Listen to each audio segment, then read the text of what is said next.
আকাশবাণী কলকাতা খবর পড়ছি সুদীপ বসু। বিক্ষিপ্ত কিছু ঘটনা ছাড়া কড়া নিরাপত্তায় নদিয়ার কালীগঞ্জ বিধানসভা কেন্দ্রের উপনির্বাচনে ভোটগ্রহণ শান্তিপূর্ণভাবে এগিয়ে চলেছে। বেলা 11টা পর্যন্ত গড়ে 30.64% ভোট পড়েছে। একটি প্রতিবেদন। কালীগঞ্জ বিধানসভার উপনির্বাচনে ভোট গ্রহণ পর্ব শান্তিপূর্ণভাবে এগিয়ে চলেছে। নিম্নচাপের জেরে বৃষ্টির ফলে এখনো পর্যন্ত ভোটের হার তেমন আশানুরূপ নয়। বিভিন্ন জায়গায় ধীর গতিতে চলেছে ভোট। চট্টগ্রাম কলোনি প্রাথমিক বিদ্যালয়ে মডেল বুথ খোলা হয়েছে। সেখানে রয়েছে সেলফি জোন, ভোটারদের বসবার স্থান, পর্যাপ্ত পানীয় জলের ব্যবস্থা, mobile deposit point, voter assistant booth. অন্যদিকে এই কেন্দ্রে মহিলা পরিচালিত দুটি বুথ খোলা হয়েছে। বিবেকানন্দ বিদ্যাপীঠে মহিলারাই সমস্ত কাজ সামলাচ্ছেন ভোট গ্রহণের। অনুপম মদক, আকাশবাণী সংবাদ, দেবগ্রাম, নদিয়া। খিদিরপুর বাজার সহ সাম্প্রতিককালে রাজ্যে একাধিক অগ্নিকাণ্ডের ঘটনায় প্রমোটিং এর কোনো যোগ নেই বলে রাজ্য সরকার দাবি করেছে। এ বিষয়ে বিরোধীদের তোলা অভিযোগের জবাব দিয়ে রাজ্যের পুর নগর উন্নয়ন মন্ত্রী ফিরহাদ হাকিম আজ বিধানসভায় বিবৃতি দেন।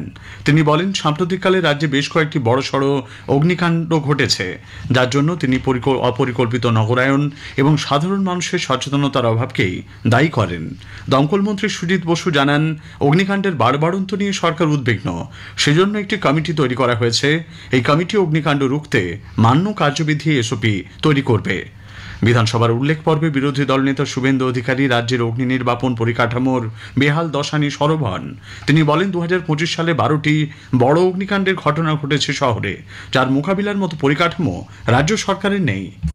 রেগুলার মনিটরিং নেই। দ্বিতীয়ত, ফায়ার ব্রিগেড, কর্পোরেশন, পুলিশ বা জেলা স্তরেও পৌরসভা বা জেলা প্রশাসনের কোনো সমন্বয় নেই। গজা পেড়া বিতরণের যেভাবে মনিটরিং হচ্ছে, এক্ষেত্রে কিন্তু সেই মনিটরিং নেই। এটা জনস্বার্থে বড় জিনিস। মমতা বন্দ্যোপাধ্যায়ের আমলে সরকারিভাবে 150 জন ফায়ার ব্রিগেডের অপদার্থতার জন্য দম বন্ধ হয়ে মারা গেছে বা আগুনে পুড়ে মারা গেছে।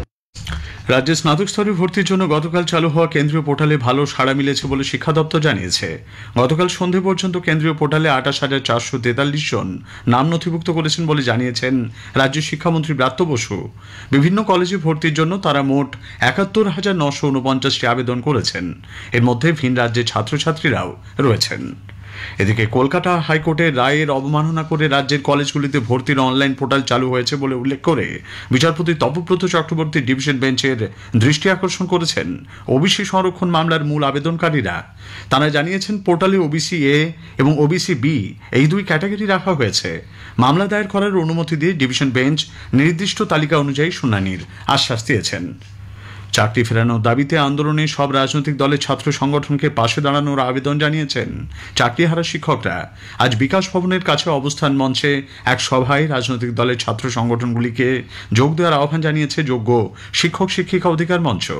এদিকে নিয়োগের দাবিতে 2022 সালের টেট উত্তীর্ণরা আজ কলকাতায় মিছিল করছেন।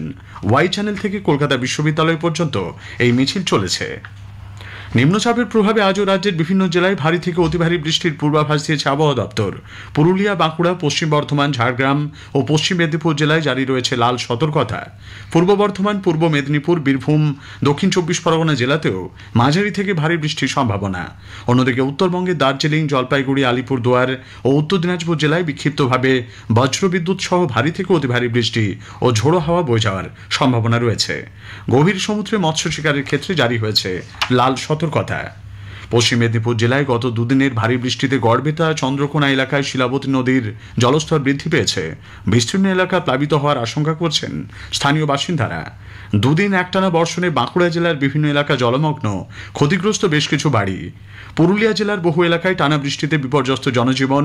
অনেক স্থানে নদীর উপরে থাকা অস্থায়ী সেতু ভেসে গেছে। রাতভর টানা ভারী বৃষ্টিতে সিকিম এবং পশ্চিমবঙ্গের সংযোগকারী গুরুত্বপূর্ণ 10 নম্বর জাতীয় সড়কে 2 জায়গায় ধস নেমেছে। পশ্চিমবঙ্গ সিকিমের মধ্যে সড়ক যোগাযোগ কার্যত স্তব্ধ। নামচি জোরথাং রোডেও ধসের জেরে সম্পূর্ণভাবে বন্ধ রয়েছে যান চলাচল। আন্তর্জাতিক যোগ দিবস নিয়ে বিশেষ আলোচনা শুনবেন আজ রাত 8টায় গীতাঞ্জলি প্রচার তরঙ্গ ও ডিটিএইচ বাংলা পরিষেবায়। স্বামী বিবেকানন্দ যোগ অনুসন্ধান সংস্থানের অধিকর্তা ডক্টর অভিজিৎ ঘোষের সঙ্গে কথা বলেছেন সুস্মিতা মণ্ডল। যোগাভ্যাসে পদকজয়ী কয়েকজনের কথাও শোনা যাবে। সংবাদ বিভাগ প্রযোজিত অনুষ্ঠানটি আকাশবাণী সংবাদ কলকাতার সোশ্যাল মিডিয়া প্ল্যাটফর্মেও পাওয়া যাবে। স্থানীয় সংবাদ শেষ হলো। এরপর খবর বিকেল 5টা বেজে 10 মিনিটে।